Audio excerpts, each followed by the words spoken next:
Bueno, muy buenos días para todos y todas. Yo soy María de la Cruz, ya tuvimos una pequeña presentación y hoy junto con Federico Vargas Lerner venimos a hablarles un poquito de ciudades agroecológicas. El tema es bastante vasto por el momento en el que se encuentra hoy la agroecología. Es un momento en el que la hallamos como un espacio convergente y multidimensional. Y debido a esto y al espacio de tiempo que tenemos para poder pasar el mayor número de informaciones posibles, es que hemos organizado con Federico un pequeño esquema que quiero pasar a presentarles ahora. ¿Estamos ok entonces con la pantalla? ¿Está todo el mundo asistiendo bien? Empezamos entonces con las ciudades agroecológicas. Entendemos que primeramente para poder hacer este abordaje tenemos que entender de qué hablamos cuando hablamos de agroecología. Entonces, más allá de presentar un necesario concepto teórico, también vamos a ver cómo el devenir histórico la trae hasta este hoy en día, con este aspecto multidimensional del cual hablaba hace un momento. Luego vamos a hacer un pequeño, somero repaso por la actualidad de las ciudades del llamado sur global y cuáles serían las características que de manera necesaria deberían tener las ciudades para ser consideradas ciudades agroecológicas. Y hablando de esas características, tenemos que tener un capítulo aparte para uno de los núcleos fundamentales dentro de ese entramado urbano agroecológico, que son los huertos urbanos. Y realmente es un núcleo muy poliédrico y que nos otorga innúmeras posibilidades y potencialidades. Y por eso lo vamos a tratar un poquito separadamente. Para después compartir con ustedes algunos casos que ya existen de experiencias, de metodologías agroecológicas ya llevadas a los territorios con implementación y que están dando casos muy exitosos de respuesta y soluciones a lo que a las problemáticas ecosociales en las que nos encontramos hoy en día. Entonces, voy a poner el, voy a poner mi cronómetro para no excederme con el tiempo. Vamos a hablar un poquito de la definición de agroecología. Les he traído acá conceptos realmente del ámbito académico, considero que deben estar. No puede faltar la definición de Miguel Altieri, que es quien acuña el término allá por los años 70, y ya en un estadio más actual de definición, la tenemos albergando todos esos aspectos multidimensionales de los que les hablé antes, la dimensión política, la dimensión económica, la dimensión socioambiental. Pero lo que me gustaría que nos llevemos hoy al hablar de agroecología como concepto fundamental es que nos referimos a una ciencia, una disciplina que va a aplicar principios ecológicos de forma metodológica en sistemas agroproductivos. Esa es nuestra base. Desde ahí partimos para el abordaje de ciudades agroecológicas. ¿Qué es lo que sucede? Sucede el devenir histórico, la historia de la humanidad. Y acá, si me permiten, me gustaría comentar que nosotros podemos hablar de espacios agroecológicos en diferentes ambientes cuando consideramos que el sistema agroproductivo no tiene la intervención de insumos de carácter industrial, artificiales, tóxicos, que no tiene semillas genéticamente manipuladas y que se realiza con el empleo de bioinsumos respetando el ciclo biogeoquímico de ese ambiente y con controladores naturales, además de semillas criollas. Esa sería la base. Ahora, tenemos que, o por lo menos en este abordaje me gustaría partir de lo que es la dimensión, a ver, me están avisando que no se ven las imágenes. ¿Ahí las pueden ver? Sí, sí, ahí sí, María. Ah, ahí está. Acá tenemos entonces aquellas definiciones de las que le comentaba antes. Y acá partimos entonces para nuestro devenir histórico en agroecología.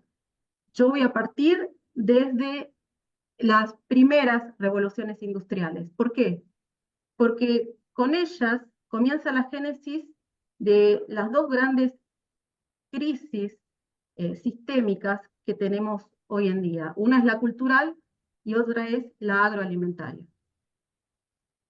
Luego, ese éxodo de rural hacia los territorios urbanos que vivimos en estos dos primeros procesos de revolución industrial, con estas crisis lo que genera es un vaciamiento del campo, un decrecimiento del el producto final en términos de agroindustria. Y una tercera revolución industrial, allá por los finales de los 60 del siglo pasado, trae aparejada la llamada revolución verde, en donde el sistema capitalista de producción nos propone o nos persuade de un modelo productivo dependiente de agrotóxicos, con un sistema de monocultivo, y esto en la discursividad de que necesitamos de este modelo para poder dar cuenta del alimento suficiente y no tener hambre en el mundo. Eh, si ustedes atienden, estamos parados en un sofisma. Se nos habla en este modelo productivo de un crecimiento económico ilimitado. ¿Pero qué ocurre? Ese crecimiento económico ilimitado está sobre una base de recursos finita, limitada. Por lo tanto, como si ya no bastase esa premisa para entender que esto no resiste el menor de los análisis, resulta que también estamos sobreexplotando y destruyendo esa base de recursos. Por lo tanto, la situación actual, además de ser crítica, la tomamos como referencia para entender cómo podemos, a partir de este punto al que llegamos, desde los 70 hasta esta parte, dar una respuesta. Y es ahí donde entra la agroecología, y es a partir de todo este periodo, de la fase final del siglo pasado y hasta donde nos encontramos hoy en día, que la agroecología arracima diferentes voces desde diferentes sectores sociales para dar cuenta, reclamar, reivindicar o pedir un cambio de modelo productivo. Y ustedes me dirán, bueno, ¿y cómo sucede esto o cómo aplicamos estas propuestas en las ciudades para poder hablar de ciudades agroecológicas? Muy bien. La agroecología nos dice lo siguiente. Bueno, nosotros podemos entender como un posible frente de abordaje a la ciudad como un metabolismo vivo. Lo que ocurre es que los flujos energéticos de ese metabolismo entendemos que deberían ser modificados. ¿Por qué? Porque nos encontramos en este momento en lo que podemos entender como un proceso entrópico. La ciudad de Buenos Aires ha sido construida, sus primeros asentamientos, como seguramente todos deben saber, sobre tierras extremadamente fértiles. Eran territorios agrícolas que podían aportar muchísima bonanza, muchísima producción. ¿Qué ocurre? Con el crecimiento demográfico, ¿sobre dónde se creció? Sobre esas tierras fértiles. Entonces, si yo ya no tengo ese terreno donde produzco y produzco bien, y voy avanzando en los anillos y llego hasta el periurbano que desborda, que después vuelve a desbordar, que un periurbano que entonces avanza sobre lo rural que avanza sobre territorios que deberían quedar en un estado natural, como son nuestras pampas, las florestas en países tropicales como el Brasil, la selva. Nosotros tenemos que parar con ese proceso entrópico urbano porque las estimativas de acá a 50 años nos están mostrando un crecimiento demográfico que es como mínimo alarmante y que va a tener la mayor concentración de población en América Latina, en el África subsahariana y en el sudeste asiático. Entonces, nosotros tenemos que conseguir producir, entre otras cosas, alimentos y regenerar el medio ambiente. Son dos condiciones sine qua non. Y para eso es la que la agroecología nos dice, señores, señoras, el modelo debe ser modificado a partir de los flujos energéticos. Nosotros tenemos que dejar de direccionar toda la energía que nos demandan estos gigantes que tenemos, que son las grandes urbes, para generar circuitos energéticos internos que también produzcan, que aumenten el verde productivo, el verde que vuelve a captar gases de efecto invernadero, el verde que puede servir de mitigación para, contra inundaciones, por ejemplo, o para reducir las islas de calor urbano, y a partir de eso trabajar en términos concéntricos para tener un modelo de tipo distributivo. Tenemos que lograr un entramado interno que además articule con lo periurbano y lo rural, pero reconfigurando esa articulación. ¿Cómo? A través de la interconexión dinámica de núcleos productivos. Esto es lo que ese núcleo productivo tan importante es realmente la huerta urbana, por eso es un núcleo fundamental. Y vamos a volver un poquito atrás en esta diapositiva. Y que esté en articulación con otro tipo de núcleos distributivos, como pueden ser las ferias, los mercados de consumo, las ollas populares, los comedores escolares, y pedagógicos, son fundamentales también. Las huertas en los colegios, los talleres que pueden ser realizados en cualquier tipo de huerta, en fin. Entonces, tenemos que lograr que la ciudad deje de demandar hacia ese afuera y comience a producir verde y alimentos. Esa sería la propuesta. Vamos a hablar un poquito entonces de esos núcleos productivos que son la base de la propuesta agroecológica en las ciudades, que son nuestras huertas urbanas. ¿Por qué? Bueno, son magníficas, son realmente súper versátiles y ubicuas. Y lo mejor de ellas es que el tamaño que tengan no tiene una relación directamente proporcional con lo que producen. Pueden ser verticales, pueden ser horizontales, pueden ser techos verdes, pueden ponerse en un balcón, pueden ponerse en terrenos baldíos, y producen no solo alimento, sino también energía. La descomposición de los gases genera posibles matrices energéticas que nos vendrían muy bien en el futuro para salir de la matriz energética petróleo tan monolítica que tenemos hoy en día. Necesariamente trabajan con el manejo de residuos porque utilizan la materia orgánica, la entienden, tienen la comprensión cabal de que la materia orgánica forma parte del circuito de la alimentación, del ciclo de la alimentación, del ciclo de la vida. Y en momentos de crisis actúan trayendo seguridad alimentaria y en momentos menos conturbados realmente trabajan la soberanía alimentaria. Otro punto fuerte que tienen es la inclusión social, um, tanto de grupos marginales como de grupos de vulnerables. Esto genera en los territorios dos consecuencias directas muy interesantes. Primero, reduce la violencia y por lo tanto aumenta la seguridad territorial de las comunidades. por no mencionar el beneficio que trae a nivel humano, a nivel individual, ¿no? Esa reinserción. Y me gustaría mencionar también que son muy buenas para la salud, tanto física, porque la calidad del alimento mejora, la diversidad del alimento también, y para la salud mental, a partir del hecho de que generan una sensación de pertenencia, tanto a un grupo como a un territorio, ¿no? Porque trabajan esta dinámica de lo que es el ecosistema y lo cultural, de manera permanente. Voy a ver cómo estoy con el tiempo. Realmente no le estoy haciendo justicia a los temas. En fin, ya tengo que ir cerrando.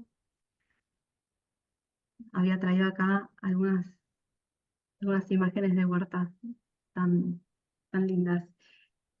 Vamos a cerrar con la parte final entonces de compostaje. Es la parte final del ciclo de la biomasa. Es fundamental que contemos con esta práctica para poder seguir produciendo tierra fértil. Si nosotros no tenemos el recurso tierra con capacidad de producir alimentos, eh, tenemos un grave problema futuro. Por lo tanto, cambiar los hábitos de la población en este sentido es un imperativo categórico. Y la estructura ciudad, entendida como un posible agroecosistema urbano, desde sus políticas públicas, desde su gestión, desde la gobernanza, la normativa, realmente tiene que entrar fuerte en este sentido. Recuerdan de nuevo, y con esto me quiero despedir, eh, el compostaje, la materia orgánica, forma parte del ciclo de la vida, forma parte del ciclo de la alimentación. Por lo tanto, compostar tiene que ser un hábito cotidiano, que además nos dignifica, tanto a niveles eh, eh, ecológicos cuanto a niveles sociales. Ahora, con mucha honra, le paso la palabra al compañero Federico Vargas Lerner, que les va a hablar un poquito más de inteligencia colectiva y de casos, y les deseo el mejor viernes posible. Un abrazo muy grande y cualquier duda o consulta, sepan que estoy a disposición. Un abrazo. Muchas gracias. Bueno, antes que nada agradecer por esta oportunidad y mi intención hoy es un poco hablar sobre cómo en contextos urbanos vulnerables la agroecología ha sido una respuesta colectiva potente para enfrentar crisis alimentarias, sociales y ambientales. Partimos principalmente de una idea clave, que la resiliencia no se puede imponer, sino que se debe construir desde abajo de manera colectiva. Dentro de ese concepto, nos gustaría hablar un poco sobre lo que es la inteligencia colectiva, entendiendo la inteligencia colectiva como la capacidad que tiene una comunidad para organizarse, compartir saberes y responder juntas ante desafíos. En ciudades como Asunción, esta inteligencia se ha expresado en tres estrategias claves: las ollas populares, las huertas urbanas y la comercialización solidaria. Quiero hablar un poco más profundamente. No sé si cambia mi presentación. Entonces, cuando hablamos de la inteligencia colectiva, entender un poco cómo esta funciona en las comunidades urbanas y por qué es una característica clave para la construcción de la resiliencia. En primer lugar, uno de los puntos importantes es entender que todo parte a partir de un problema común, ya sea el hambre, el desempleo, la falta de acceso a alimentos sanos, pero no es solo que exista este problema, sino que también este problema sea reconocido de manera colectiva. Cuando esto sucede, la comunidad empieza a identificar qué recursos locales tiene para hacer frente a esta problemática, cuáles son sus conocimientos, qué redes solidarias aún están dentro de la comunidad, qué espacios disponibles hay, cuál es la voluntad que tiene la gente de participar o desarrollar propuestas para solucionar estos problemas. A partir de esta identificación de recursos, la comunidad empieza a pensar conjuntamente qué se puede hacer cómo se puede hacer. Y a partir de eso se construyen las soluciones colectivas, como en este caso fueron las ollas populares, las huertas urbanas o sistemas solidarios de comercialización. Entonces, estas respuestas no vienen a partir de una política pública o desde de un aporte desde el Estado, sino que directamente surge a partir de los procesos propios internos comunitarios. Y es ahí donde ocurre algo valioso.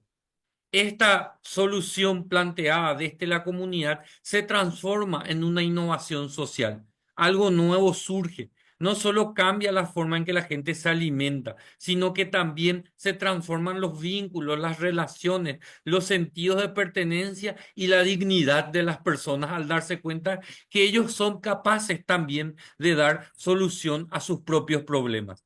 Es en este ciclo que la inteligencia colectiva se convierte en un motor real de resiliencia y transformación comunitaria.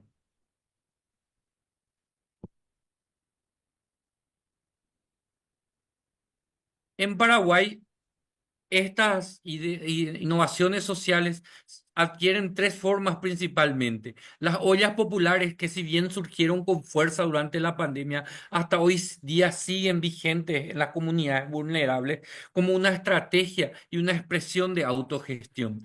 Las huertas urbanas, que no solo son espacios de alimentos, sino también de vinculación comunitaria, de educación y de autonomía, y la comercialización colectiva a través de ferias y redes que permite principalmente el acceso a alimentos sanos y a precios justos. Estas estrategias no son algo aislado, están conectadas, se nutren entre sí y juntos contribuyen a construir la soberanía alimentaria para estas comunidades vulnerables.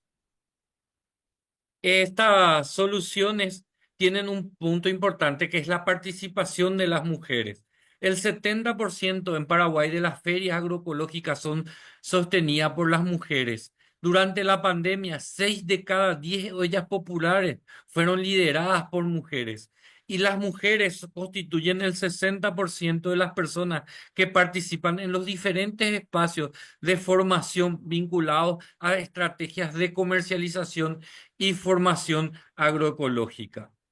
Entonces, a modo de conclusión, entender que la agroecología urbana no es solo una técnica, la agroecología urbana es política, es organización, es un derecho, y que frente a la crisis climática y social, la respuesta está en la acción comunitaria, y que las mujeres y los jóvenes, con sus saberes locales y colectivos, deben ser el corazón de esta resiliencia urbana. Y por último, entender que ninguna transformación es posible sin la comunidad organizada. La agroecología urbana se constituye en una esperanza de práctica en acción para estas comunidades. Muchas gracias.